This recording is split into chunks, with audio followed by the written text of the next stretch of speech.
What is the identity crisis throttling this finance channel's growth? Today we are auditing Noel Lorenzana, who is a CPA, who hopes to one day match his day job income with revenue from YouTube. So we're going to be running this up against our 5-point framework. And there's a peek at that right there. And we're going to go ahead and start on the homepage, and we will be taking questions at the end. All right, so let me hide this and hide this. Okay. When someone lands on your channel page, you have less than a second to impress upon them why they should stay for another second. So when you land on this page, you immediately get a kind of a corporate feel. You see his name a couple of times, which is redundant. You see Noel on the right. He looks like a nice guy. He's got a shirt, coat, looks professional. On the left, he's got, a best-selling author book, which gives him some credibility. He has a tagline that is helpful for understanding what the channel is about, empowering your financial journey with business tax tips and alternative insights. So it's a little busy looking visually, but he is using the channel banner. The next thing people glance at is the name. He's using his name, but the CPA designation next to it, which also is fantastic for credibility. And he has a very nice value proposition here, empowering your financial journey with tax strategies, et cetera, et cetera. And most of it is there before it bleeds off into more. Now, most people are not going to click more, but I am. So this gives us a little bit more information about what he's trying to do. So what's great about this is that he has this value proposition right up front, again, empowering your journey with a little more information. Interestingly, with alternative insights that you're not going to hear from the mainstream, which is a very key differentiator for him, and we'll talk more about that in a minute. Then he goes on to introduce himself, which is a very nice paragraph, but I actually recommend that the second paragraph be a list of things that the viewer can expect to see on the channel, because every viewer only cares about a radio station, WIIFM, what's in it for me. So I would give them the what's in it for me very quickly. A bullet list of maybe 3 to 5 things is a useful way to present it. You can also do a short paragraph that lists them out as well. Then I would do the third paragraph, which gives a little bit more color on the creator, makes him seem like a real human, which is a benefit in our AI-driven world. And here he's got the call to action, which is to subscribe for all the stuff he's promising on the channel. I would actually recommend that he not necessarily use that as his call to action. Really what he wants to do is build his email list. He is a business after all. The primary thing he should do is build an email list using his YouTube channel, because if God forbid something should ever happen to his channel, he'll still have all his people directly in there. Now, I think he's actually building a list because of what comes next. I would say that this stuff here is absolutely unnecessary. I would just get rid of it. It's visual clutter that doesn't actually have a live link. The live links are down below. What's good is that he only picked 3 of them. I'm presuming that he feels that the Patreon is the most important one. You always want the most important link here. And then he's got a couple of things that look like lead magnets, free tax deductions, and simplify your biz tax ebook. Okay, I would probably dial that into 1 to, the more choices somebody has, the more overwhelmed they'll feel and not make a choice. So the fewer links you have here, the better. Regarding that, if the website's important, maybe put that there instead of this one, or maybe put it at the bottom. Whatever the most important thing should be at the top. And I would argue it's the lead magnet to get them on your email list so that you can always, contact them. And then down here, see this down here, sign in to see email address. This is why you don't need to put it up here. Someone's just going to scrape it for easy anyway. I would just, make people sign in to see it. And, anybody who knows anything about YouTube, who's like a sponsor or a business partner or whatever, they know to go there to get the email address. Okay, so I love his profile. I absolutely love his profile. I would keep it. He looks professional. He looks nice. Like I feel like I can trust him already. I also love that he's got his name and his matching handle. The handle is unique. If you can match these 2, it's better. I would not repeat the name up here. I just think that's redundant. And honestly, this whole thing needs to be simplified. And the biggest problem with this channel that I hinted at in the title is that there is a mismatch between this branding and what's actually happening on the channel and what's actually blowing up the channel. So this is like a vestige from old him, and it needs to update to new him, and we'll talk about that in a minute. So I do like that he's using his channel trailer space, his featured space. He is choosing to do one of his recent videos that have done well, and that's fine.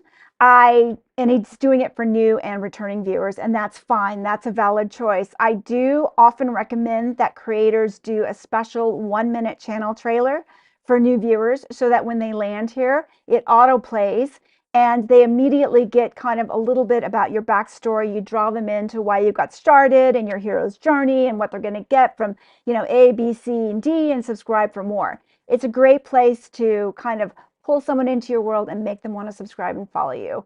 But he is using this headline space well, and this is his description. If you were doing a channel trailer, I would say make this scintillating, interesting, that makes me want to read below. And then I would do 2 to 3 lines about what I would get as a viewer from this channel, because not everyone's going to click that more button above. Most viewers won't. So if they don't click that button, you'll get it here, and then white space, and then call to action, which I typically recommend for businesses to get, or actually almost any creator, get on the emailing list. Whatever the lead magnet is, however you do it, just promise them something to get them on your email list. Okay, next he's got a channel membership going, which is great, and I think he's placed it perfectly on this homepage. You can rearrange these items on the homepage, so I think this is the perfect placement for it. And then scrolling down, what I like is that he doesn't have too much going on, but I'm going to say it's almost too much. You really want to think of this as a landing page, and ideally you only have 2 of these kinds of playlists that really, really matter. And I think he's picked the perfect one here. It's for new viewers, new to the channel. Start here because you want your new viewers to come in and start binge watching. He gives me a reason to binge watch. And these are all his most popular videos. These are the ones that have blown up his channel over the last year. And this channel has blown up over the last year. Yeah, I'm so excited for him. I was working with him earlier, so I'm so proud. Anyway, all right, so he's got this one about, what blew it up. This is for the people starting with the channel. Then he's got the paper money illusion, and these are different videos. He's not repeating the same videos, and this is very important information, and this is a reason to watch. But what I'm wondering, and this would have to be a conversation with him, is this one here more important than this one here, which is more of his basic tax advice? Because remember, day job, he's a CPA, he's an accountant, he gives tax advice for a living, and so this is where he puts it. This might be more important than the money journey here. So yeah, you can have 3 things to choose from. It's really up to him. But I would think of this as a landing page where the fewer choices you give people, the more likely they are to actually commit to something and do it. Because when you start giving them too many choices, their eyes glaze over. Oh my God, I can't choose. And then they just, they don't choose and they leave. And then the Bitcoin stuff down here, there's only 2 things on this playlist, so I would recommend that he just get rid of it. It's probably not that important to his overall content strategy, and it would simplify his page a lot. The other thing I might suggest is to put his community posts on the front page, which is kind of a newish option that I don't know how many months ago it was. It was 6 months or 9 months ago. Whoops. Yeah, YouTube allowed that. So anyway, I would do that. Okay. And I don't think he's doing shorts, so we don't need to talk about shorts. Okay. So that is the overall first impression appearance. I'll come back to this, which does not really go with his content, but let's go ahead and move to the second phase here. Oh, and somehow that changed. How did that even change? Okay. We're looking at his videos page here, and here is where you really start to see the disconnect between the header and what's happening underneath. So I would say this channel definitely blew up on alternative finance. So he started off as a tax accountant talking about tax issues on this channel. But then he developed a curiosity about alternative investing in assets, hard assets like gold and silver and Bitcoin and all of that. And he started exploring that path, and he absolutely blew up on that path. I think his superpower is honestly that he is an accountant, and he was a normie, so to speak, who came into this alternative finance space and basically explored it with a very level-headed, balanced point of view. So looking at his content strategy, you can see what he's been doing lately. He's definitely dialed in his thumbnail style. It's working for him. He has a few faces, which he kind of rotates between, much like Graham Stephan, who always uses the same expression. And so does the other one. What's his name? The magician, Aliki, whatever his name is. Anyway, this works for this niche, right? So he's got his faces that he puts on there. He's got some backgrounds that he does that kind of suggest what he's going to talk about, and then the drama words. What's great is that he's doing a good job with these titles, and then he doesn't repeat the words on the thumbnail that are in the title. They're kind of like cake and frosting. So, they complement each other. They're not the same thing. So he's doing a really good job on this. And look at the views he's getting. He's a 76,000 subscriber channel, 64,000 views on this one. That's great. 20,000 views. So, his ratios are pretty good. When he talks about gold and silver and dollar collapse, those are his bangers. That's what does really, really well. He definitely, he'll dip into the tax bucket once in a while, which makes sense because he is an accountant. But yeah, it's his gold and silver content that really, really takes off. Now, where the disconnect is, all of this content here, this alt finance content, is totally different than what I'm seeing up here. Here, it's just mild-mannered, boring corporate guy. And this book doesn't really have anything to do with this content that's popping off. And this value prop maybe does, but not really. It just feels like a total disconnect here. And even his value proposition starts off with tax and business tips, but we rarely see those. Really, what he's blowing up on and becoming known for are the alternative insights that you won't hear from the mainstream.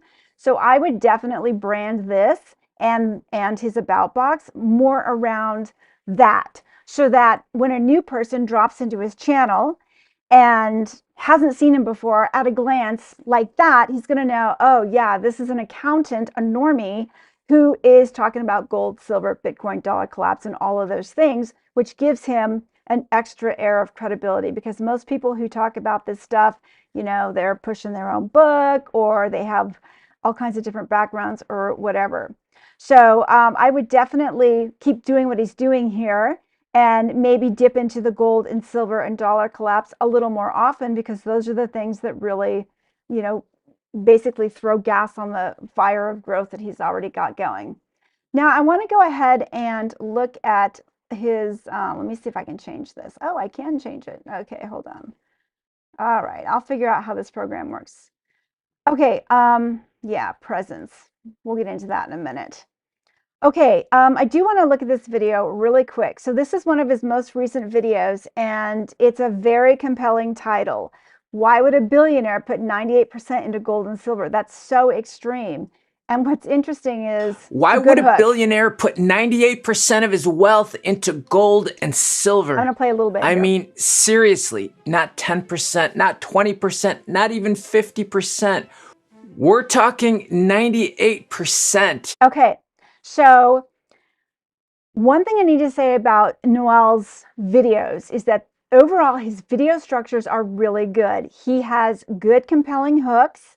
He has his typical studio backdrop. He's usually wearing that same shirt. His editor does a nice job of keeping it simple with a little bit of B-roll, a little bit of text. He has a very nice, consistent branded look in his videos. So I would keep that in mind as he's rebranding, the top. But the hook is very compelling, and it's drawing you right in with, why is this guy doing that? Let me go on. People will say, that's crazy. It's reckless. That's fear-based investing. And honestly, part of me agrees with some of that, because as someone who's personally invested in these before, I can tell you firsthand, these markets can be brutal. Okay. I love how he's bringing it around to, yeah, this sounds crazy. And he's kind of bringing in that I'm a regular guy who's also tried this stuff and it's been brutal, which means it's probably won some, lost some. Okay, let's go on because there's another bit to it. So when I read that billionaire investor Eric Sprott, 81 years old, has roughly 98% of his wealth tied to gold and Okay, first of all, the fact that Eric Sprott made the cover of Forbes is incredible because he's gone mainstream. That's crazy. So I actually really know this niche pretty well because I've been following it since 2009. So yeah, anyway, let's go on silver, because there's one more thing you made me need to stop see. and wonder. Because whether you agree with them or not, you have to ask yourself, what does somebody like him see coming? So what's great about this is that he's just layering on the curiosity. You know, who is this guy and why is he putting all his money into this thing? And this is a fantastic hook, but I want to get to his superpower coming What does up. he believe about the financial system, about debt, So he's about got some currencies, visuals. about governments printing endless money He's, that would make him bet almost everything on one single yeah, sector? he's just layering on the Throughout stakes. history, some of the biggest fortunes were made by people who looked crazy before everyone else understood So that's even, it's like twisting the knife. Crazy. That's good. what was really happening. We're getting to a And for superpower. others, they could be completely wiped out when obsessed with a single idea. Yeah. So today, I want to explore both sides of this. Okay, so this is where he gets to what we're doing in the video. You know, this maybe could have been tightened. I mean, I'm loving the way he's posing the question and dialing up the stakes. That's all good. Maybe it could have been done a little bit faster. Not as a We'd gold have to look at his hook retention chart to see how this is doing. silver promoter, not as some doom and gloom YouTuber. Okay, this part I think is really good. He's approaching this as a CPA, not a promoter, because there's a lot of people who promote their gold and silver books on YouTube, and not as a gloomer, because there's a lot of just, oh my God, doom porn on YouTube about, holy crap, we're gonna die, the economy's collapsing, it's the end of the world as we know it. So that's his superpower that he is leaning into his normie CPA balance point of view, and he's contrasting himself from these other people, which is why I want to listen to him. But as a level-headed accountant who's also a casual investor, and honestly, just somebody trying to make sense of what's happening in the world right now. So that is so great. He's got these credentials, but he's one of us. So I just wanted to point out how good that is. And then also, yeah, we'll look at what's happening down here in a little bit. But by the way, Noel, I did hype this video for you on my phone because, that's good. Okay, so presence on the platform. I'm getting a little bit ahead of myself. So content, he's doing a good job on this. Really, at this point, he seems to have his formula dialed in, and it's just a matter of digging more into those things that pop off and really looking at the analytics every week to see how he can tweak and make them better. Presence on the platform also includes lives. So it looks like he has been doing some lives here and there. Oh, it's been a couple years. Interestingly, the last time he did lives was around, let's see, he did it around some tax news. He did it around this series that he covered about this business that had a YouTube channel that was making some mistakes, and he did kind of an audit of them, and that worked into a series. I would say that he might want to consider doing lives around his gold and silver dollar collapse speculation, because people love to sit around and speculate on that stuff. So I think that would be another way to kind of bring his regular audience in and cement them to his platform. I also see that he is doing a podcast, which is really interesting because let's view the full thing. So basically what he's doing is he's taking his regular videos and he's also distributing them as a podcast, which I would love to talk to him about, because I would love to see how many views are coming from the podcast itself. So when you are a podcast on YouTube, you get this podcast tab that you can't really control other than to put stuff on it. But then you also get some additional distribution through YouTube's podcast channels. So I'd be really curious to know if this thing is helping him improve views and what kind of views are coming from it. And then also presence, he is using his playlist tab, but I would say, oh my God, that's too much. I'm overwhelmed already. Um, I recommend people really limit their playlists to maybe 5, 10 at the most of playlists that really matter. So go into your analytics, look and see what playlists people are actually watching. Most creators go in and find that hardly anybody's watching any of them. And there may be a few strategic ones. So, you know, maybe the paper money illusion, you take it off the front page, but you keep it here because it's important. Of course, you keep this one here. Of course, maybe you keep your IRS tax ones here. And the podcast one doesn't need to be here because you've already got a whole tab for it. So I would just go through and prioritize these in terms of what is getting the most traffic and what's important for the viewer, or, you know, buckets that are, you want to grow the channel under a new bucket or something like that. And I would just limit it. I also see that he is using his community post tab, which is fantastic.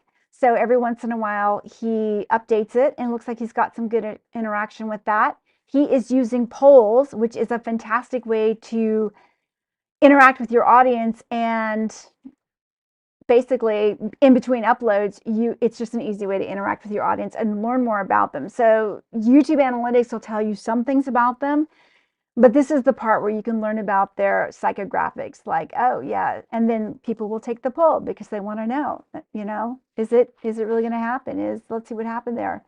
Yes, there's going to be a recession and more companies or countries will follow.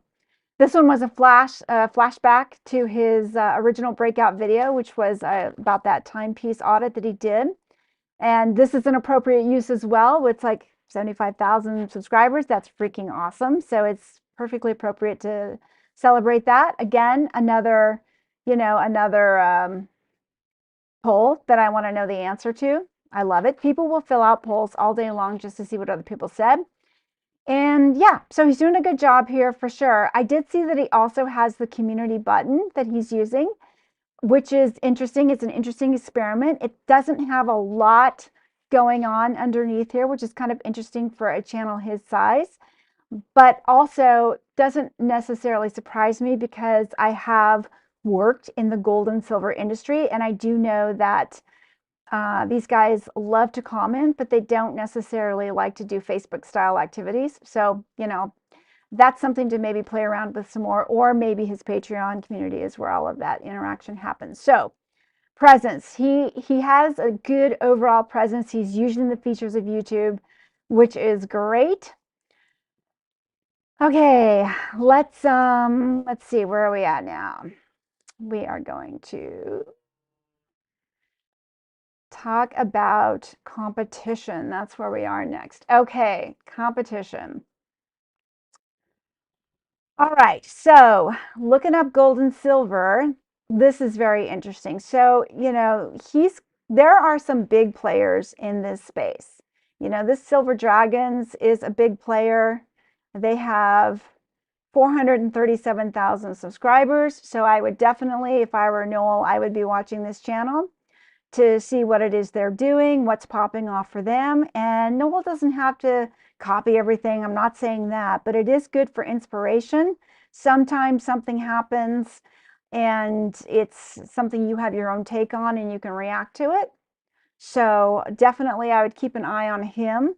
And another one that popped up here was Kitco. So Kitco is just long time in the industry talking gold and silver.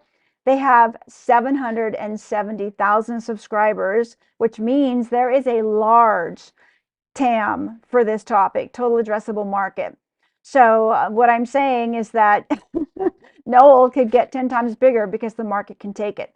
So this is another one I would watch. And there's a whole bunch of people in this space that I would definitely, you know, create some kind of way, whether it's with vidIQ or some other tool, or just creating a playlist of people that you track and just kind of see what they're doing. Maybe have some Google trend alerts just to stay on top of it and compare with them. The other one that was interesting that I looked up was dollar collapse, because gold, silver, and dollar collapse are the three buckets that Noel does the best on. Those are his biggest videos. And here he is. And maybe it's because, you know, I'm surfing on on Safari, and Google knows enough to serve this to me, but it's pretty awesome that he's right here at the top about the dollar collapsing. And then Professor Stephen Keen, he even beat Professor Stephen Keen, who's been commenting in this space for freaking ever. So that's cool. But yeah, I would definitely watch these people. There's Peter Schiff. Yeah, I would definitely watch these people. I would watch and see what's blowing up for them. And I think, again, as Noel, I would lean into his superpower, which is, look, hey, people, I'm just a regular accountant, Normie. I do taxes for a living. I'm balanced, and here's what I think about it. Because all of these people, Kitco, they are gold and silver promoters. And some of these other people, they're like believers. It's religion for them. So Noel has that superpower of being in the middle, and I think you should just keep leaning into that. Okay, so let's talk about strategy. One thing about Noel that we talked about early was that, at some point, Noel is in an enviable position of he has a career that he loves and he's in no hurry to leave it. But he also has this YouTube channel that he does for fun. Started off as a business thing, but it's really become more of this fun thing around alternative investing. And it's kind of the best of both worlds for him. However, he does have this personal challenge of hoping to one day match income from YouTube with his day job, and maybe even if he wanted to trade one for the other, up to him. So one of the things he needs to look into is more ways to monetize. So let's go down to this video and see what's happening under the description here to see what's happening in terms of monetization. Okay, so he's got a Patreon going. That's great. He's got a YouTube membership going, which is similar. That's great too. Those are two ways to get subscription fees every month. Fabulous for a creator to just kind of give you a floor that you can kind of count on. These are super valuable for creators. He's also got some free resources to hopefully get them on a mailing list. He's got buy me a cup of coffee, which, okay. And then he's got a book for sale, which is all fine, and a Facebook group to connect with CPAs and tax pros. If this is a referral opportunity where he is able to refer people to other people and perhaps, I don't know if his profession even allows this, but if he's able to refer and maybe get some kind of a thank you gift as a result, that could be a source of revenue. He may or may not be allowed to do that, but I would argue that he's starting to get too many things happening here. Like there's so many ways to get involved with him that it's a little overwhelming. And honestly, I would dial that back to one or three key things. Yeah, and then he's got, more ways to click, and it's just there's so many ways to click. And then he's got all this down here. Okay, so and I would argue for him, there is a huge affiliate opportunity that he is not apparently taking advantage of unless it's on some other videos that I haven't seen. And that is partnering up with a trusted gold and silver bullion dealer, because gold and silver bullion dealers pay commission. Okay. And I know that in Noel's world, integrity is everything. He has a good heart. He has high integrity. He researches everything. He would never want to lead his viewers into a bad situation. And so he would need to find a really good, trusted partner, but he needs to find this partner and he needs to secure this partner because he is missing out on a huge potential source of revenue. So, if the AI overview is even remotely correct, if there are companies out there that pay up to 6% per sale, if somebody buys an ounce of gold for $5,000, that's $300 in commission. Okay, that's a pretty hefty sum. Now, let's say he has a video with 60,000 views. Okay, so this video here that he just did, 64,000. Let's say for ease of math, it's 60,000 views. And let's say that there's 60,000 people who watch this video, and maybe zero point 0.5, a half a percent of them decide, oh my God, I better purchase gold. And they go out and they buy an ounce of gold. So 0.5% of 60,000 is 300. All right. And the commission is also 300. So 300 times 300 is $90,000.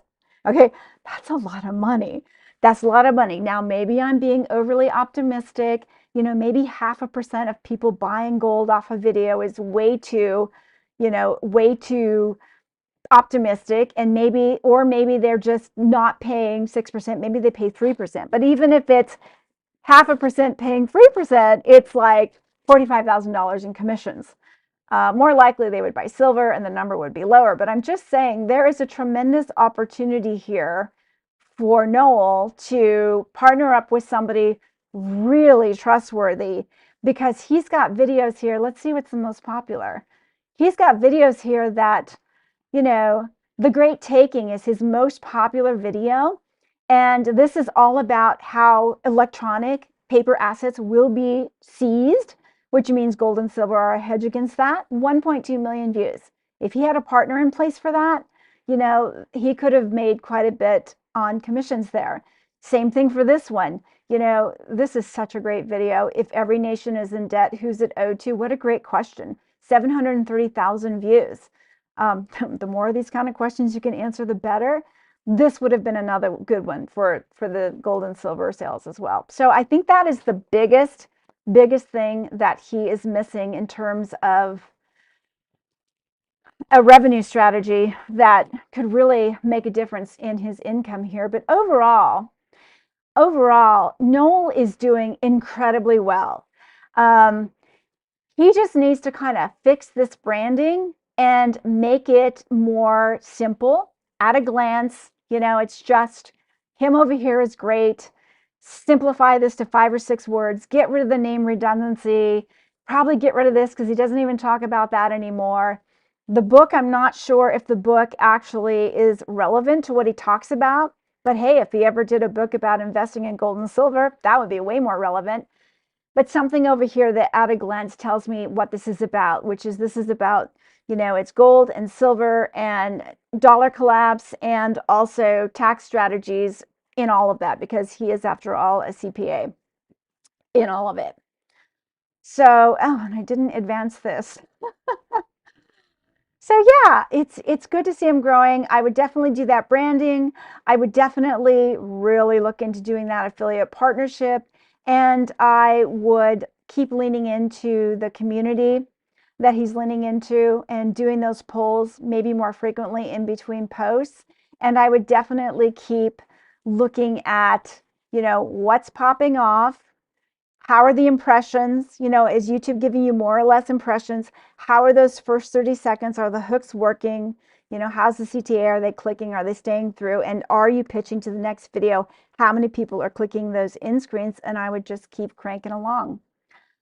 So let's see if I can. Okay, this was what I was. Oh, I am on strategy. Okay, cool. Okay, let me see if I can find my comments window here, because I am such a newbie user. Oh, here we go. All right, let's see if anybody's here. Oh my gosh, Noel, you showed up. Thank you. I hope you didn't see the beginning where I had 2 minutes of dead time looking for the buttons. Oh, hey, and I got a hi from GHA USA. Thank you for the hi. Noel, if you are still here, yeah, great. If you have any questions, let me know. But honestly, you're doing great. Keep at it. If you have any questions offline, I'm happy to help you because I love what you're doing. You definitely have so much room to grow because you're in a space where there's a lot of big boys with millions of subscribers, and you could be there too if you wanted to.